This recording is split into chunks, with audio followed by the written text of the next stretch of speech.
সালাম আলাইকুম। ওয়ালাইকুম সালাম। আচ্ছা বাবা, আপনার নাম কি?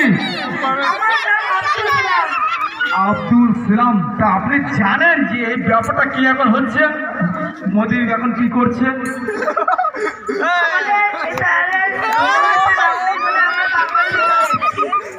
দেখুন কোথায় আমরা পৌঁছে গেছি। ভাবতে আমাদের অবাক লাগে যে ওদের আধার কার্ড ভোট কার্ড জাল করা আছে এখন। আচ্ছা আপনার সাথে কে? এটা তোমার ছেলে? আর এটা কে? বাহ সুন্দর। দেখুন এটা কোনো দোষ না বলো, আজ থেকে 100 বছর আগে ডিজেল ইঞ্জিন চলতো আমাদের বনগা থেকে রানাঘাট, আর এখন চলে কারেন্টে।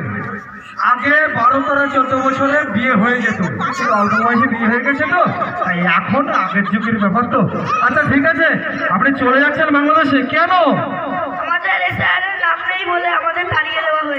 না ও কথা তো কোনো কথা ছিল না, একটা ব্যবস্থা করে দেবে, ঠিক আছে? কোনো ভয় পাবেন না, আপনি থাকেন, বাংলাদেশে যেতে হবে না। আমাদের এখানে ব্যবস্থা, সব রকম ব্যবস্থা, বনগাঁ প্রশাসন আছে, পুলিশ প্রশাসন আছে, আপনারা থাকেন, যেতে হবে না। আচ্ছা আপনি আসেন।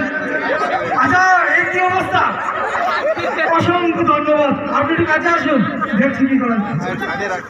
একটু সাইড করে দেবেন। আমাদের এত সুন্দর প্রতিযোগিতা চলছে, এত সুন্দর প্রতিযোগিতা কোথাও চলে না। আরো মণিবাবু, আপনি কেন চলে যাচ্ছেন?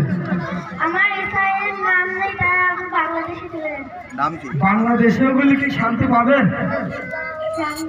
ওই যে খালেদা জিয়া মারা গেছে, আপনি জানেন? জানেন না? আপনার নাম কি? ওনার নাম নীলা খাতুন। এত সুন্দর, এত সুন্দর উত্তর দিয়েছে, এত কিছু ঘুরিয়ে ফিরে কথাগুলো বলছি, কিন্তু নীলা খাতুনটা বলছে খুব সুন্দর লাগছে, ভালো হয়েছে, খুব সুন্দর। আপনার নাম কি? আব্বাস উদ্দিন। আব্বাস কি? আব্বাস উদ্দিন মানে এটা আমাদের বাউল শিল্পী ছিল আব্বাস উদ্দিন। আপনার কি হয় এটা? বাবা না আব্বা? যাই হোক,